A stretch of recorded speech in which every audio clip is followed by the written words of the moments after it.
Sure. Perfect. Go. Okay.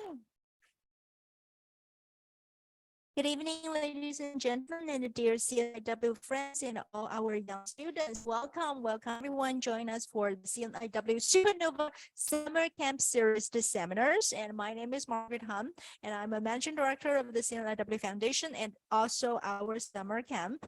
Just to take 1 or probably 30 seconds to talk about our summer camp. Our summer camp is a research-oriented summer camp. It aims to help our high school students and university students to gain the research knowledge and experience from the top university researchers and educators. And in the meanwhile, we hope that we can hone some research skills and also the soft skills to better prepare you a successful academic and career planning in advance. And so we do, during the summer camp, we have almost a weekly seminar open to all, open to the public. So everyone stay tuned to us. The next week, we do have another very great speakers as well. And it is my very, very absolute privilege to serve as your host tonight. We were going to have or enjoy a tale of resilience, determination, and the triumph against at all odds. And we're so honored to have our guest speaker, Dr. and Professor Mason Najafi Zada, and later he will explain what the family names means for us. And our theme tonight is journey. A journey of transition from a refugee in Afghanistan to a respected professor in Canada. And we hope that his story can inspire each of us to rethink the power of perseverance, the promise of the education, and the potential of our dreams. So we are here to learn and get inspired by his remarkable journey that transcends borders and barriers. But before we embark our journey, let's welcome Professor Wang, the president of the CNIW Foundation, and he is also the key person to make tonight happen. So please welcome Professor Wang to just share a few words to opening tonight's journey. Okay, thank you. Thank you very much. In fact, I was not prepared to make a speech. But anyhow, can people hear me? Yes? Yes. Okay, that's good. Yeah. Mason and I have been a good colleague for many years, probably 5 or 6 years. And we sometimes, beside academic work, sometimes we get together, we have some chatting over a drink. And to me, he's a remarkable scholar. Yeah, he's a hardworking person. And also in my all divisions, one of the youngest faculty there. And CNIW in the past 2 years, master's degree, organized many seminars, workshops. But traditionally, we often focus too much on science and new knowledge. This is good. It's essential for young people to learn new knowledge for their academic growth. It's important. But sometimes I believe at least equally important or maybe more valuable to learn, to gain some insight from other people's life experience. That means you can see the world from a different perspective. You can see today's topic, the personal story, personal journey from refugee to scholar. This holds immense reflection. It's as a journey, and Mason, I'm going to share his personal journey. That would be encapsulate resilience, their determination, and his pursuit of his own dream. I believe this is very helpful to many young people, even for me. Even we have known each other for many years, I don't know much about his personal life. So I'm excited. I also very appreciative to him, and he can spend the time share his personal stories. This is very, very good opportunity, particularly for young people. And anyhow, this is my great pleasure, privilege to welcome Mason to give us a talk. Thank you very much. Thank you, Professor Wang, and thanks for your efforts. Then we know that Mason can come to join us. And without further ado, let's just embark on this extraordinary journey. I think we were sure to inspire you, to move you. And ladies and gentlemen, just joining us to welcoming our esteemed guest, Professor Mason Najafi Zada, to share his story. And in the meanwhile, please feel free to leave your questions in our chat box, and we do have a Q&A session after the presentation. So everyone, please seize this great opportunity to ask a question, to challenge the professor to something. I think he is quite open. And our Q&A session will be moderated by our very good summer camp student, Dana Lee. And so I will now pass the floor to Mason. Is that okay to embark the journey? Yep. Thank you so much. Thank you so much for the very good introduction, and thanks, Peter, for inviting me. It's an honor for me to be among all of you. My story isn't too unique but still, I hope that I can inspire some of our participants and kind of tell it from an angle that's very common among a lot of refugees in Afghanistan. Just like Peter said, I focus primarily on stories of my life and what made me basically. And being from the East, can you hear me? Sorry. Yes, we can hear you. Okay. And being from the Eastern part of the world, you know how important is family and roots. And most often when we want to know a person, we want to know who their father is, who their great-grandfather is, where do they come from, and that's how we know them. And that's how I'm going to introduce myself today. So here it is. Starting from my last name, which is Najafi Zada. So this guy you can see in the picture on the right, he around 100 years ago, or maybe 110 years ago, around World War I, he left Afghanistan. He was based in a very rural, remote Afghanistan. He went to a city in Iraq back then that was the center of religious studies. The city is called Najaf.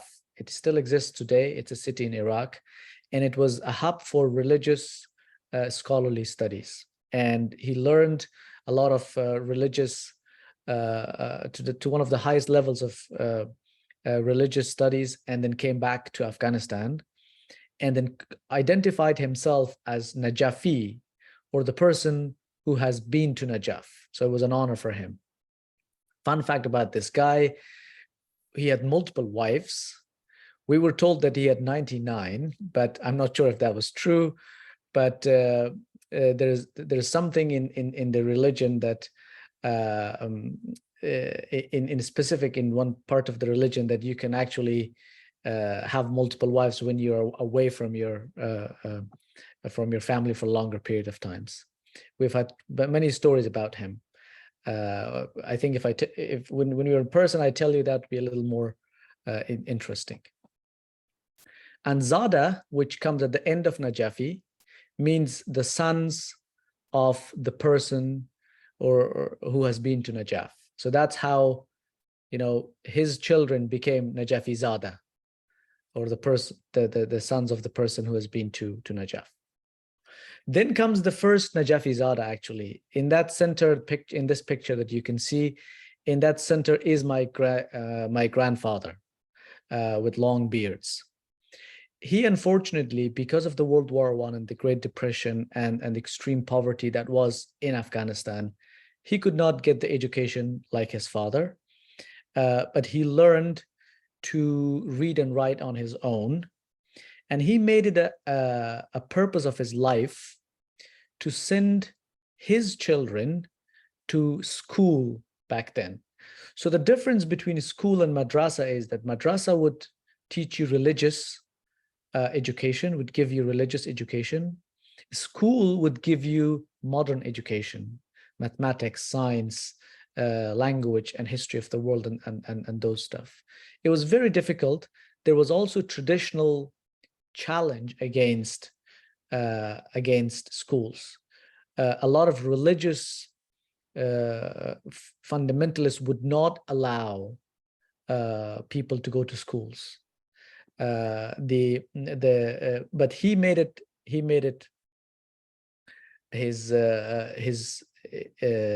his basically dedication that his children would go to school. There's a funny story actually about him, that people in his village would tell that this guy is feeding his children like a bunch of chicks and with a little bit of rice, while he could actually use his children to farm for him here and then become rich. But then what happened is, with his children going to formal education and then going to university, I think 25 years later, his children built schools, hospitals, and in their ancestor village, so which would be my father and my uncles who went back. Fun fact about my grandfather, his wife was from a wealthy family. His surname among the community in the village was the poor Khan. Khan means the wealthy, or the wealthy family. He himself was poor, but he was wealthy in a sense that he would welcome everybody in his home. There was a lot of get-togethers in his place, and that was primarily because of his very generous wife. He was married once. His wife was slightly older, left him 5 years before himself, and he passed away in 2002. So a lot of the desire for education in a family comes from this guy. Now we're going to talk about my father. So my father, I mean, for me, he had multiple hats, but let me talk from one of the stories about his shoes. There are two stories of his shoes that I always remember. One of them is when he was going to school to get education, he would take off his shoes and put it on his shoulder so that the shoes do not wear off or not wear out. And then all the way, I think he would walk probably hours to school every day to get the education, because the schools were far. There was one for a lot of villages, but that's one of that tells that he had a desire, or his family or his father had put in his head the desire for education and school, and that they were poor. They did not have enough to provide. And another story is that when he went to university, he bought a fancy shoe. And then when I was born, he said that I'm going to keep this shoe for my son so that one day he is old enough to wear that shoe. And when I was 13, I wore that shoe, which was like very old, but it was kept kept well in good shape, in good condition. And that's when I wore that shoe for a few months, I would say. But then the Taliban took over our city. We lost all of our belongings, including that shoe that I wish I had it now. And the other one is about the documents. My father was so disciplined that every document that he had, he would tell you, print 2 copies, and then so he keep 2 different copies at 2 different places so that we don't lose the documents. We've got other stories about him too, but when I was born, because of the tradition and the culture in Afghanistan, he couldn't hold his happiness. He just wanted to laugh so hard and so much that the community was around him. He couldn't express that. He had to go to a washroom and be in the washroom for a good 30 minutes to kind of express and feel the happiness with himself and laugh, and then calm down and come back. Now, where my name comes from, one of my uncles had visited my father and our family. One of my father's uncle actually visited our family in Kabul. And out of nowhere, he had told my mom that you will have a son and your son's will name be Maisam.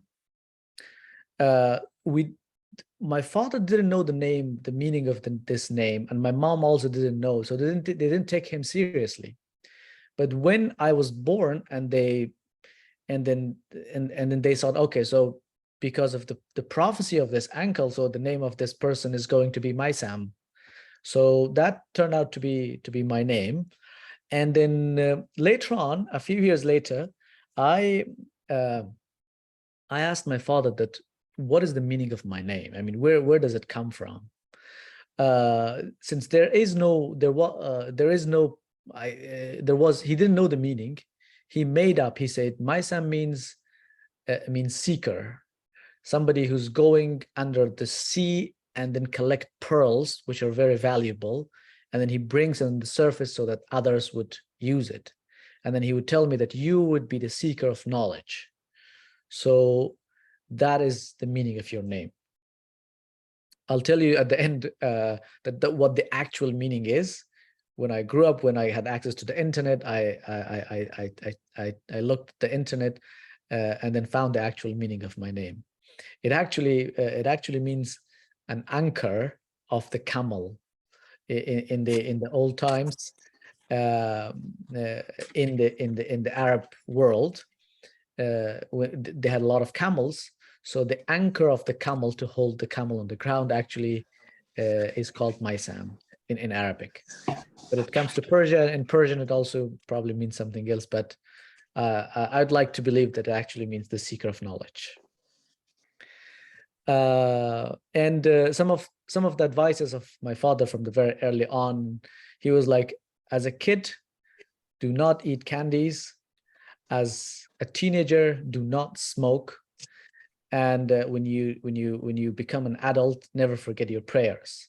These were his advices that kind of still rings a bell, and some of the fundamentals of me, who I am.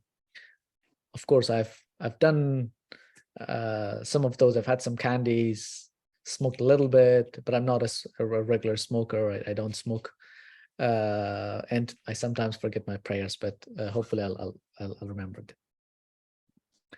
All right, so all of those, the great grandfather, the grandfather, the father, kind of instilling in me and others in my family the desire for education.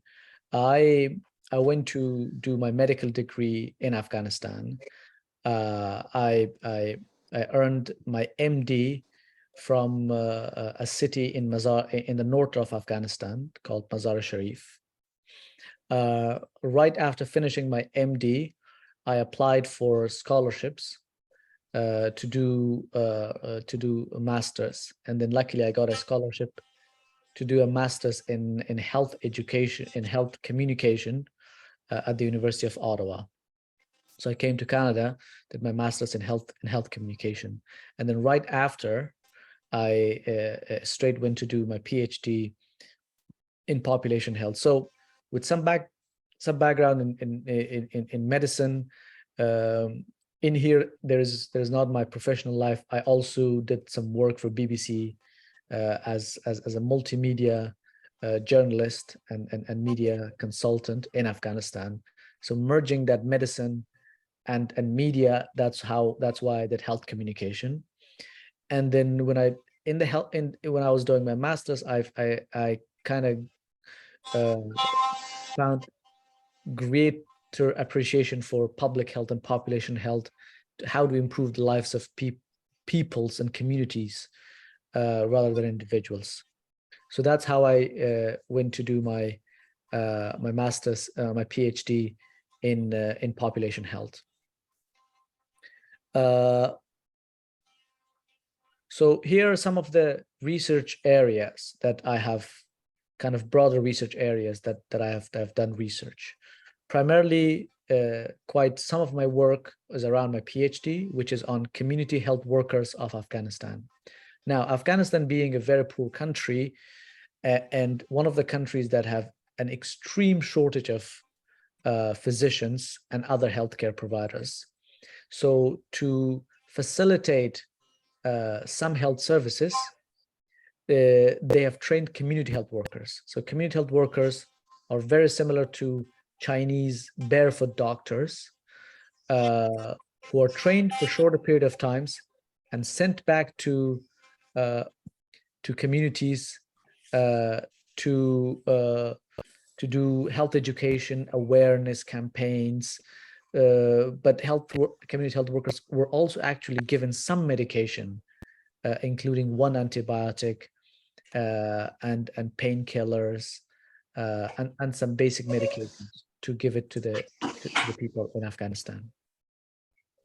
So quite some of my work is around that, around community health workers in Afghanistan. I've done gender analysis, looked at sustainability of that program. I've looked at it as a national program, that how does it replace other health workers? And we've actually eventually, with that work, I was part of the World Health Organization's team to develop a guideline for community health workers that is being used in a lot of countries actually in the world.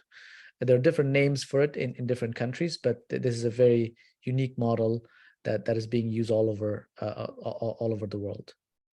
That is one area of my research. The other area of my research is the health systems analysis, where I look at the health system as a whole, that how do they perform in terms of their leadership, their organization, human resources, financing, and components of services that they provide, and kind of linking them from a systems perspective. Oftentimes it's a very high level look at it, but at the lower from the bottom level, my research is focused on patient-centered care, which is how do you provide research that focuses on patients and their family members. I've worked. Sorry, is there any question or something? Okay, all right. So I'll keep going.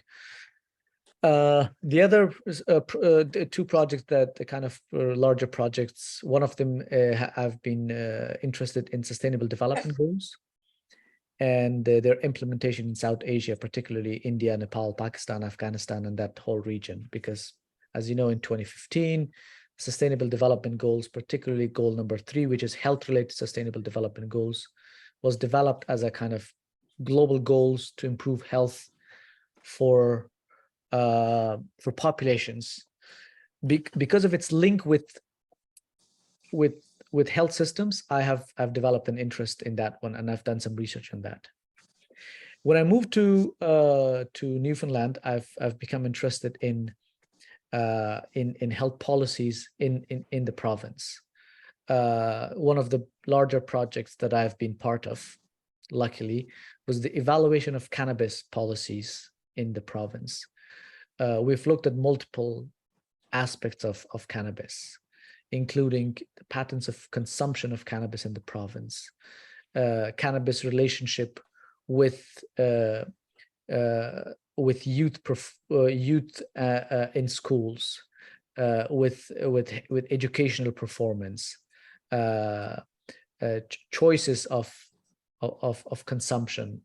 So we've developed multiple studies around this with a very good team at the Faculty of Medicine and Faculty of Pharmacy. These are some of my broad research projects that I've been working on, and I've been lucky to work on in the past, basically, I would say 10 years since starting, 11-ish years, 11 since I started my PhD, and came to Newfoundland as an assistant professor.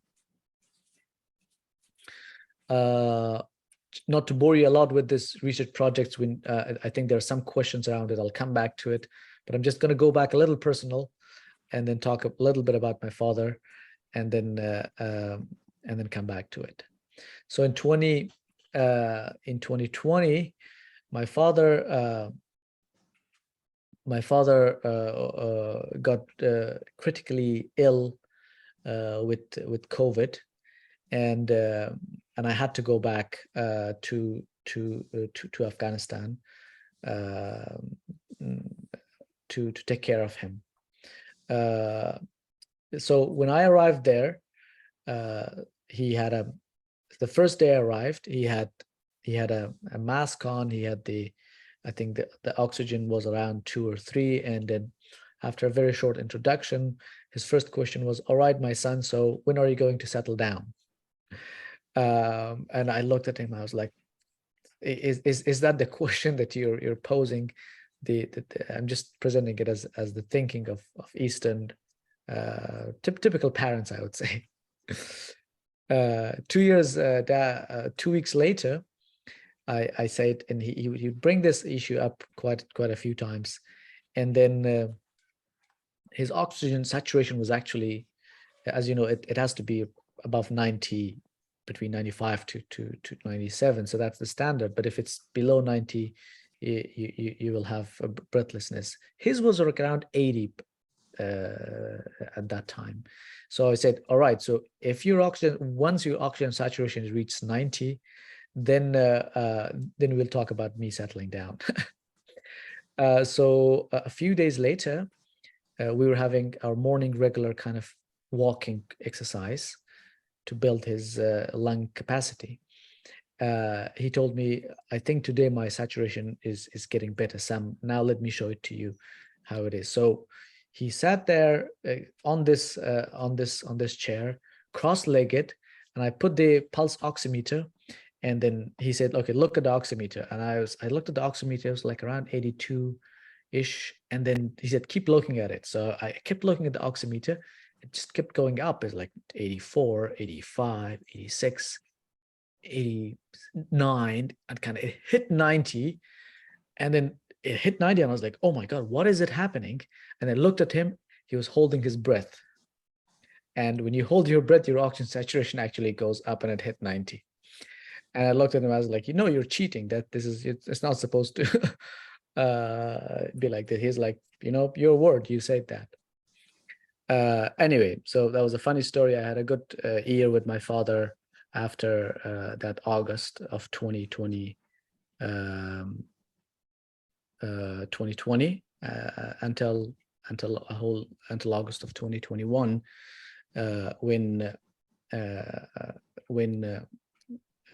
Afghanistan fell and the Taliban took over Afghanistan, and we had to evacuate. So me and my partner evacuated through with this military Canadian military plane and came back. And on September 19th, my father passed away.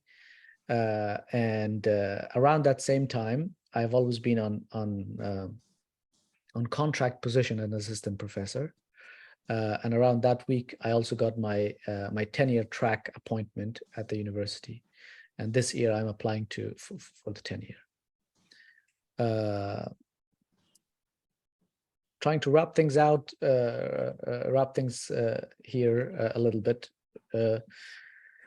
To say that the story that I've kind of shared is not so unique. This resilience, this story of resilience and struggle and loss and passion for higher education is pretty common around for a lot of Afghans, I can say. And we've got millions of Afghan refugees around the world now, and so many of them, with opportunity given to them, they have been able to make something out of themselves and contribute back. I think our biggest pride is that we're contributing back to the communities we are, wherever we are. All right, so this is I'm stopping. This is the personal aspect. Feel free to share questions. I already have a few questions in here.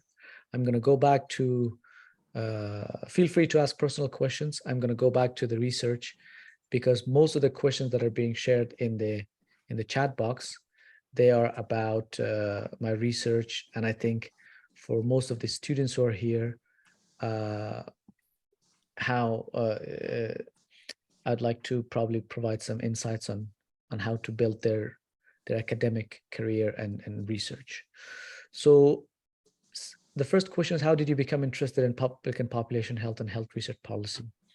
As you can see from my background in media, which looks kind of, and health communication and medicine, I've very early on in my academic career, I've find the value of kind of pushing the risk in the population. There's a very good study called Jeffrey Rose's Sick Individual, Sick Population.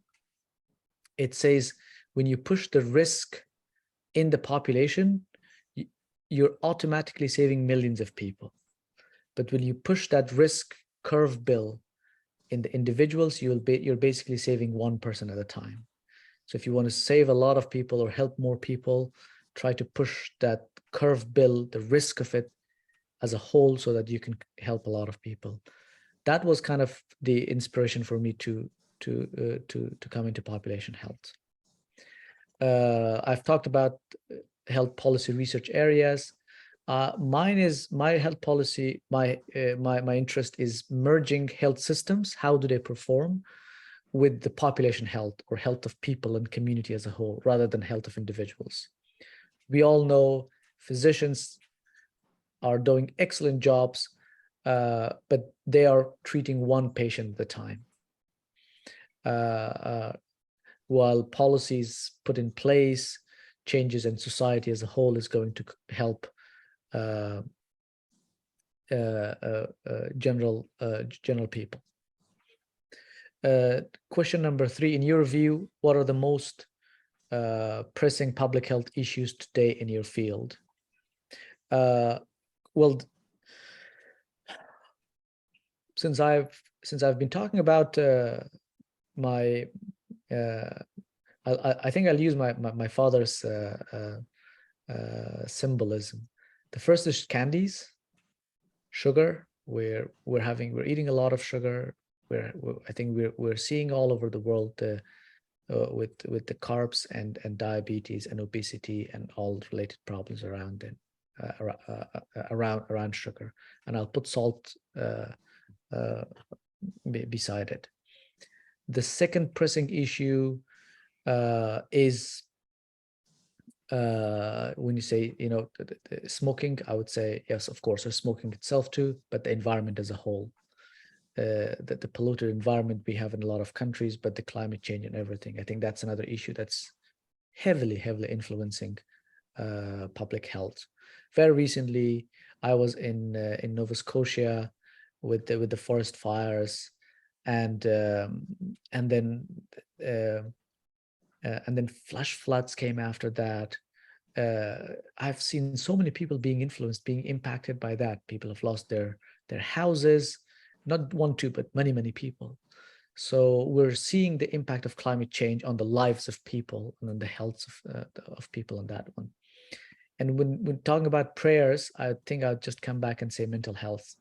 That's another major component in a pressing public health issue that's becoming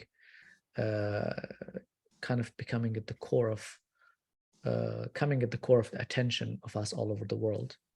We've developed our health systems in a way that to manage diseases, and particularly acute diseases. The chronic illnesses, we've not been able to deal with them as much as we would have liked.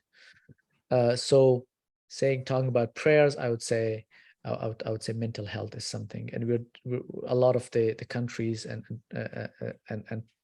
provinces and everywhere, we're paying specific attention to that. So that's something that I would say is an important topic. What are some of the most notable challenges you've encountered while studying health systems strengthening? How did you deal with them? Okay, so here I think I would speak a little bit about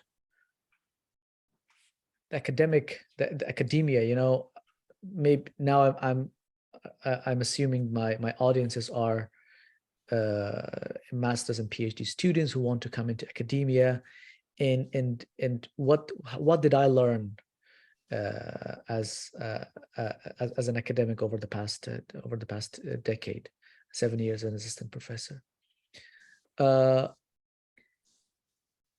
When I started my PhD, people told me, find your niche and your research area and focus on that. I think it's a good advice. If you know your niche, that you want to focus on that area, you know, keeping your research focused.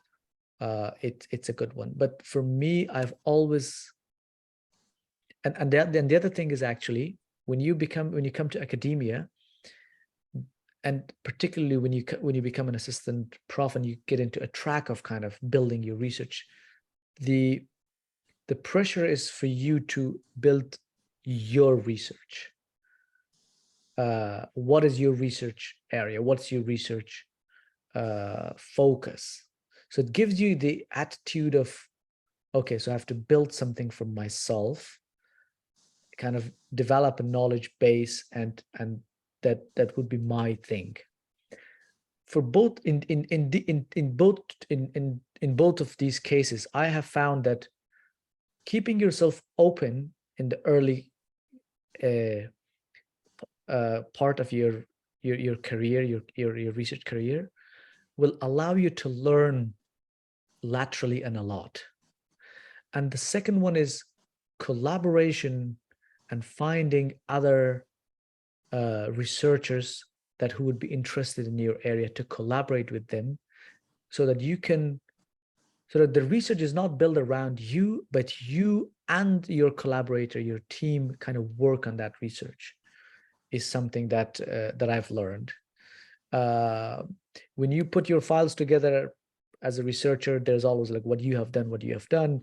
I think it's important to say what you have done for the community and about the issue, and who have you collaborated with. So I've learned, and I think collaboration, working for the community, working for the population, and trying to give back is more satisfactory, and you will be able to do more than trying to be a little academically selfish. That's how I'd like to put it. I would say be academically selfless in your pursuit of academic career. And the last part, could you tell us about any exciting research projects you're currently working on? Actually, yes, there's a couple of research projects. I'm sharing you the ideas particularly. I think they might be more interesting than the project themselves. The first one is the learning health systems. Very recently, with the kind of explosion of digital technologies and digital collaboration and AI as part of it, we've been talking about rebuilding or strengthening, or in Newfoundland, as we say, rebalancing the healthcare system to become a learning system, a system that learns quickly, brings about change quickly, and responds to the needs of the population quickly. So the concept of learning health system, how do we refine, adjust, and strengthen and reform our health systems using digital technology and other tools that we have, so that they can adapt quickly and respond quickly to the needs and the conditions that arise. It has become even more important in the past few years, because we have seen the COVID-19 pandemic that has kind of almost brought to its knees a lot of health systems in the world, because they were not ready to adapt. They were a little bit rigid in terms of their structures.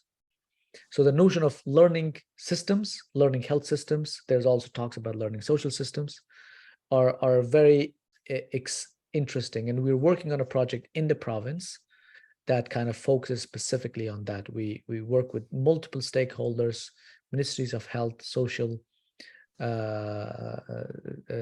housing, infrastructure, to kind of find connections between them and work on a potential learning health system, a building of a potential learning health system in the province.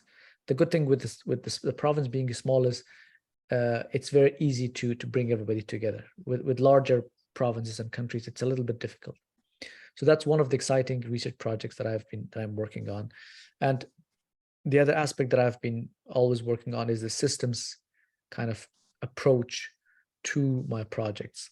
I'm working on the Newfoundland and Labrador has been working to rebalance its healthcare system as a whole and turn it into and strengthen it. So I've been building some research around that to look at it from a systems perspective, to see how the current reforms, well, we've been trying to reform the health systems for forever, basically, since we have had the health systems, is to see how our systems approach, how can be built into that. So these are two very exciting research projects that I'm part of, and hopefully we'll get some funding from CIHR in October to kickstart both of these research. They're all linked. They're all linked with policy areas that I've worked with patient-centered care, kind of higher level systems look that I've had at Afghanistan's health system, looking at its community health workers program. I'm going to stop here. I hope I wasn't too talkative and it wasn't too boring. I'll open it up for conversation. So I don't know, raise your hands.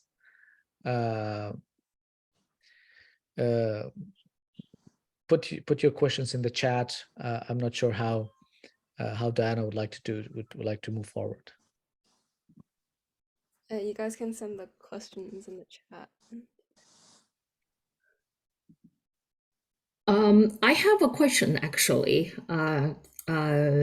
Doctor. My question is really interested in you. During your talk, you mentioned that you write the blogs for BBC. Can you elaborate a little bit more about that in terms of your audience, your topics, and the frequencies? Because we have a blog-like publication every week as well. So really wanted to know more about that.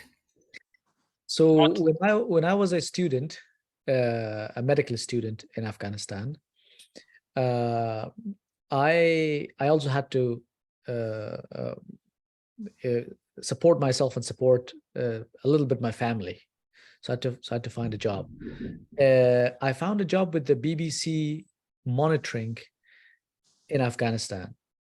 Initially, the job was to monitor the media every day, look at all the news channels in my city, and then at the end of the day, write a summary report of what the media is, what the media talks about.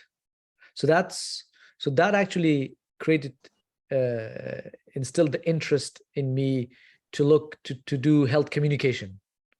So that was like, I've become interested in health literacy. I've become interested in how much in education, health education primarily. I worked for BBC Monitoring from 2002 until 2008. I would write for BBC Outlook. I would write reports on health issues for BBC until I came to Canada. Since I moved, I haven't worked with BBC until after that. But my articles are still there. There are articles, BBC Outlook. There's an article in Open Society. There's an article, Christian Science Monitor. So I kind of wrote a few articles for a number of international media while I was there. So that's my background in media, and I was trained in Afghanistan, in Central Asia and London on in journalism, writing news stories, writing feature stories, the inverted pyramid, how to capture the interest of the, having a hook for a story. So I've developed some skills in storytelling from the BBC. That's a good. Fabulous. Yeah, I don't think I have any questions, but I do have a few comments or some kind of reflections. First, reflection number one, I have been working in an academic field for many years. If you look around, all people in work and academic field, they are scholars, but this does not mean they are necessarily thinker. And from the Mason presentation, I think he is not just a scholar, he's also a thinker. This is important. For the young students, you should not just limit yourself to the specific project. You need to think, not just follow your professor's instructions. You need to think how you would go beyond. This is my reflection number one. Also, reflection number two, as scholar, whatever scholar you want to be, you need to have broad vision. You need to have a sense of responsibility. Responsibility have probably several levels: personal responsibility, family responsibility, and more importantly, social responsibility. That means if you think about this connection, and you can make better, more contributions to the whole society. Not that in that case, you should not just satisfied with your A grade, what's the score you get, how many awards you receive, and how many grants, how many papers. And also you think about how much contribution you have made to the society, how much more you can make. You make this kind of connection. Last reflection, and this, scholars not just doing your work and locking your drawer, you need to disseminate. We call it knowledge transfer. Some people like use the word knowledge mobilization. You need to let the general public know what you are doing. And Mason, you have done a great job in this regard. You set a good example, not just for me. I'm doing this too, but I limited my popular media article to writing in Chinese. I haven't done anything. I have done some, but not very much in English media. This is an area probably I should learn from you. In the meantime, we can open the door for possible collaborations between CNW and you. Some articles you write in English, you can directly put in our website. And also we have WeChat, we call how to say the official account and WeChat account. That basically can be disseminated through mobile phones very quickly. We publish many Chinese articles, particularly during the COVID-19 period. So I have talked too much. I'm not supposed to speak too much, but I want to make a final point. In this summer camp, I have assigned a question to my students in this camp. Some of them are here, and I also want to throw out the question to all of you. In my assignment, I ask each student to identify 2 or 3 or 1, I don't remember, probably 2, the most public health issues facing Canadians. So I haven't got time to read their assignment because I have a TA, they are doing that. I leave this question to you, to all people here. You, once you finish this, you think about what is the problem Canada has. And if you want to go broader, it's fine. What is the public health issues facing around the world? So I stop here. Thank you. Excellent. They were great points, Peter. Absolutely. Thank you for making those points. We've got 2. We've got Jin Wang and then Ryan. So Hi, My turn. Well, thank you, Professor Najasvi-Zada. Well, I really like your talk, and I'm very impressed with your stories and the public work you've done at the BBC. I definitely will look into those articles. So one challenge that I find for students is often how we face the difficulties. So I'm pretty sure throughout your research project or your academic career, you must have encountered a lot of difficulties. So what would be the best advice you give to our students, how to face these difficulties and how to resolve the challenges? Like we want to, let's say, put a simple example as Professor Wang just mentioned about being a thinker. So what if sometimes the thinking gets stuck a little bit and don't know which direction should we go? So in your experience, what would be a good suggestion to students in that way? Yeah. Thanks. That's a very good question. I think it typically happens. I'm going to repeat one of my supervisors. This was Ivy Bourgeot told me. Ivy Bourgeot she was my PhD supervisor. She told me, when you're doing a research, if you don't get confused, if you don't get stuck, if you don't get in trouble, you're not doing it right. You have to. Your research has to kind of bring you into a state of confusion at a certain point, so that, and then when you overcome it, then you're going to be contributing to it. So I think this is getting stuck, getting confused, getting blocks, mental blocks, is part and parcel of doing good research. The way to come out of it, I would say, is conversation, dialogue, collaboration. Most often it has been colleagues, it has been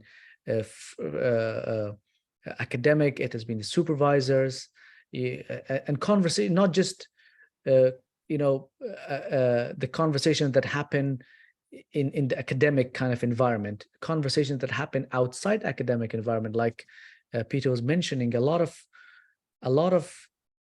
thoughts and ideas, come at random times when you're having a drink or when you're making some lovely wontons on a counter, and then an idea pops up. By the way, Peter, you owe us a couple of those wonton events. So the solution is dialogue, conversation, collaboration, and acknowledging it first, that this is part and parcel of the process. It's not unique. So that's what I have done. And taking time off is also, taking time off, giving yourself a break, and putting it aside. So for me, particularly, a side project always works. If I get stuck in one project, I've got something else. I work on that one and get things done until I come back. So that gives me fresh perspective. Ryan, and then there's a question here that I'll answer from Max. Hi. So I just have a quick question. So how can you effectively translate knowledge from your research into policy and practice in the field of health? Yes, that's a $1 million question, Ryan. It's very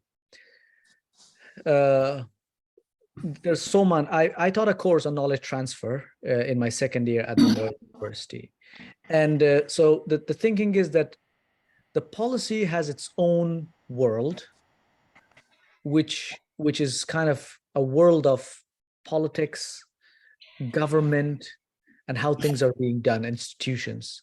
Research is in its own world with researchers, and bringing these two together has always been a challenge. And the world of academia is pushed with, there is thinking, there's a scholarship. You have to produce certain amount of scholarship to get a tenure track, and then to get your jobs on track. So it's kind of that world, and you have to focus on production of knowledge for the sake of knowledge sometimes. the policy world is dealing with something happening now. And interesting thing, a research often takes 6 months. And 6 months is pretty fast, I would say. A year or two to get it done, to do it properly. While policy issues often are linked with elections, with politics, and so they come up, you have to have a solution for it, and then the window will close. And so it's very short. Bringing these two is very difficult. The solution from where I come from, and lucky me that I'm in Newfoundland, where your research is built in close collaboration with the policy makers. In two of our cases, particularly with cannabis health policy evaluation, CHIRP was our project, and this coming project that we have, our partners are the Department of Health and Community Services, and there's another organization that is called Choices for Youth in the province.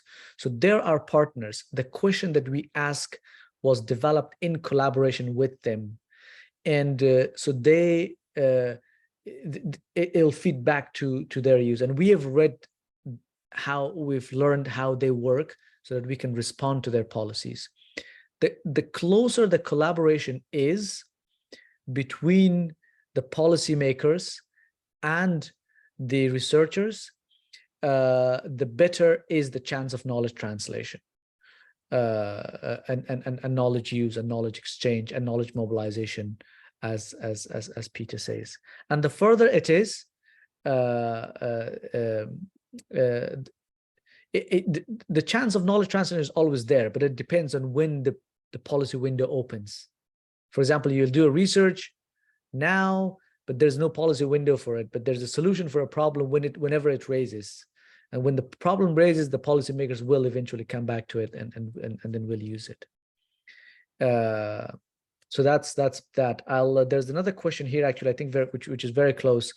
What do you find is the most difficult challenge between coming up and implementing public health policy, especially in another country? I think a health policy has to be developed in very close collaboration with the implementing partners. I mean, as a health policy researcher, if I develop a policy anyway, let me give you an example. I was part of a team of WHO, the World Health Organization, to develop a policy for optimum use of community health workers. So we've developed an excellent, detailed kind of document called optimization use of community health workers in national programs. So WHO has developed it, the World Health Organization, and then we have abridged version. We have developed a different version, but I haven't, because it was developed very far, kind of from a technical side, from the implementing organizations. Let's say Afghanistan or Pakistan or India, that they're having a lot of community, or Venezuela, for example, or Iran. So I know all of these countries are using community health workers to use. In Canada, for example, we've got community mobilizers, cultural community workers. I mean, there are some forms of community health workers because they bridge the gap between the communities and patients and the health system. And we have this problem in Canada. We've got a lot of communities and populations who have difficulty accessing the healthcare system. The bridge between these two is these community health workers. I'm not sure if in Canada it's being used, but in other countries too, it's not being used because it was developed at a very distant level from the implementers. So developing a public policy should be in very close collaboration with the implementers if you want it to be put in use. But if it's developed far and distant and not in close collaboration, the chance of implementation is pretty low.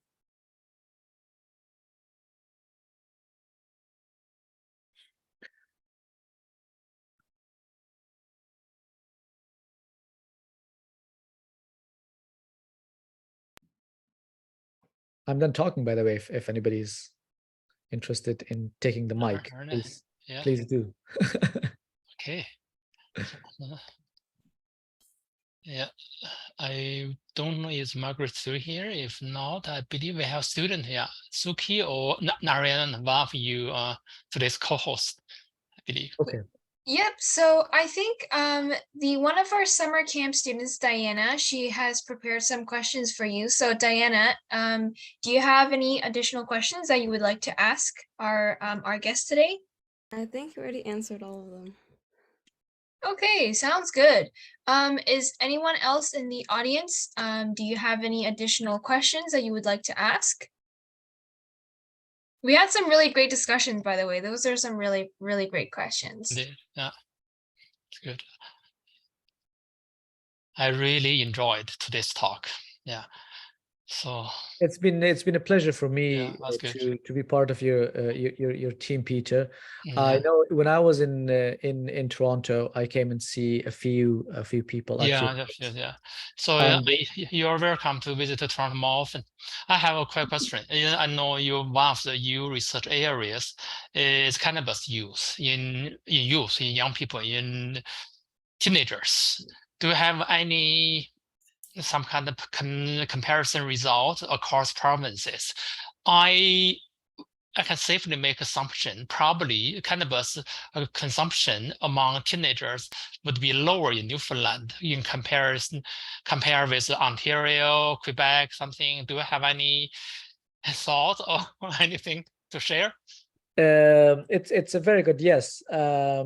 It's actually higher. Higher, huh?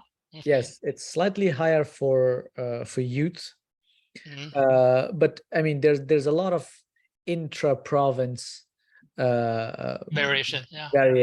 Yes, I don't think it's safe to kind of generalize it as a whole. But I think the most important questions on cannabis that or the most relevant questions that I've been asked by youth is like, should I use it or not? Yeah. Or what do I do with now that cannabis is legalized? There's a lot of assumptions around its normalization. Yeah, but I know cannabis is legalized. I think there's still like a tobacco product, still legal age requirement. You must reach a certain age before you can smoke cannabis. You can use cannabis. What is the legal age in Canada? 19. 19, okay. Yes, 19 and 21. There are some provincial variations, but 19 and above is the age that you're allowed to use. But anyway, having done research on cannabis for the past 4 years now, the safest bet to say is like, if you can avoid it, avoid it. That's good. Yeah. I think that's the first start. I mean, with legalization does not mean normalization, particularly for teenagers and for youths. It's until the age of 25 that the brain completely kind of takes shape, and use of any kind of psychotic and using it for recreational purposes or even alcohol, it will have longer term impact on your cognitive functions, if you use it very regularly, on the structure even as well. So that would start with that, so that legalization is not normalization. It doesn't mean that it's safe to use. It's not. I think that's the first start. The second one is, if you're in a situation, or if you wanted to try to use it, there are tools available. Make yourself knowledgeable about the products. What is the product that you're using? What is the level of THC of the product? What is the impact of THC? Yeah. What is CBD? What is the impact of CBD? Who is giving you the product? Do you want to consume it? Why are you consuming it recreationally? For what purpose? And then there are tools available, for example, if in cases you wanted to try, how to try it. So there's a lot of harms reduction approach tools available for youth and adults to take advantage of before they use it. So there's a lot of precautions around it. A hard no is also very difficult. Criminalization is also putting a lot of barriers. But we're slowly moving towards developing better tools, both for informing the general public, but also finding safe ways of consumption. The safe way of consumption could be using edibles or talking to health professionals and taking some prescription products. So that would be, because when people ask me, all right, so you're a cannabis researcher, now should I use it or not? I'd say, if you can, no. That's good advice. Thank you. Yes, I start with a no, but if you really have to, make yourself knowledgeable first, learn about it, learn about the product, learn about its impacts. What does it do to the body? What does it do to your brain? What does it do to your functions? And then there are procedures in place by harms reduction approach that you can use it. That's good. Yeah. So. All right. So thank you so much, Maisam, for your wonderful talk today. So I'm just going to ask everyone, do you have like open floor to the audience? If you guys have any additional questions or comments that you would like to ask, now is your time to ask.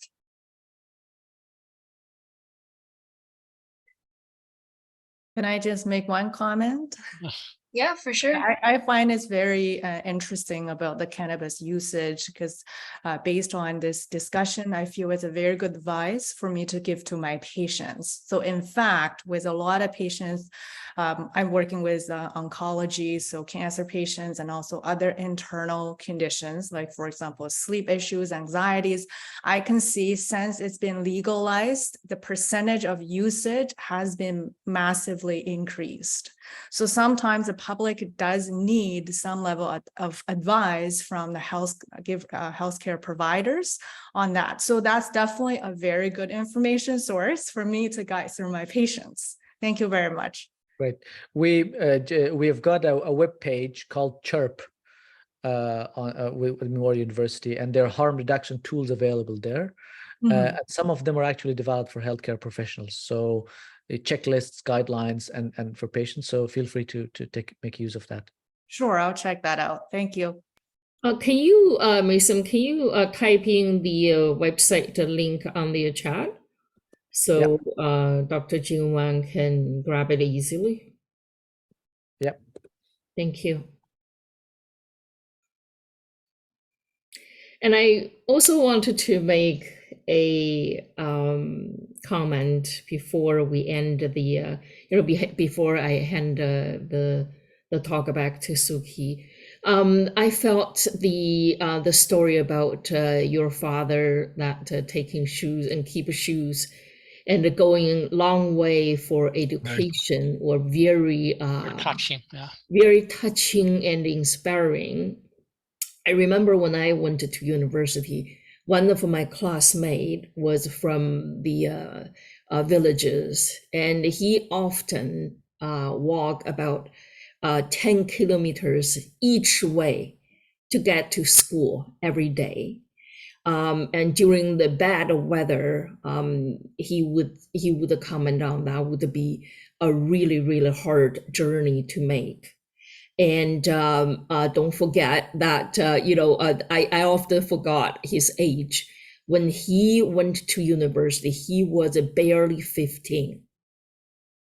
So he was early teen when he had to walk, 10 kilometers each way every day to go to school. So that drive, he often said that the seeking higher education and that concept, that mindset, kept him going, just inspired him and inspired all his classmates in high school. Yeah, absolutely. Mm-hmm. I mean, sharing these stories are important because from time to time, you question yourself, what am I doing? Mm-hmm. Should I do it? Should I not do it? It was always, for me, it was like, if my father can walk barefoot like kilometers to just get some education, now that I'm here and doing PhD, why am I not taking advantage of the opportunity? Mhm. Okay. So we don't have much time left. I want to make a final comments. And CNIW often, regularly organize workshops, similar like in this format. And we realize all seminars were not very well promoted. I send this message to all of you here, probably in 2 weeks or 1 week, going to be 1 week. another One one week from today, roughly. Dr. Darrell Pullman going to speak on informed consent. Nowadays, people doing research, you are often contacted by researchers, and people understand the concept, but they don't know what's the content. What is informed consent? Make sure you are come back, and also make sure help CNIW promote this important seminar. It's relevant to almost everyone. Miss Samuel reminded me, probably we need to write a blog article in Chinese to promote this event. Tonight's event is well attended. I noticed the highest number attendees, 30, 30, because and if we promote it earlier or it's harder, probably with more people. Anyhow, we're going to disseminate this kind of information through other means. I've enjoyed the conversation with all of you, and honored to have me at this. And I would definitely come to see you in Toronto when I'm there. I've got family there, and I'll definitely I'll come there from time to time. Helen, let me know what type of food you like. I will prepare. I forgot to introduce. I don't know if it's you like dumpling. My wife is shouting from there. It's like, I like dumpling. Okay. Promise you will be treated with a dumpling next time you're here. That's good. That's nice. Yeah, good. Thank you. Okay. Yeah. Okay. So, so if that's everything, I'm going to be wrapping up this meeting. So as Dr. Wang has mentioned, we do have another seminar coming up in less than a week by Dr. Pullman on, is there a role for informed consent in public health research and policy? So if you've enjoyed our discussion today, so please come to our next seminar and send it out to friends and family. And I'm sure that will be a very great discussion as well. So I've sent the information poster in the chat if you would like to save the poster for later. And so, so just to conclude on tonight, thank you so much, everyone, for coming. And please check out our cniw.org website and as well as our WeChat account to stay tuned for more events like this. Yeah, thank you all. Yeah. Thank you very much. Thank you very much. Thank you. Yeah. Bye-bye. Bye.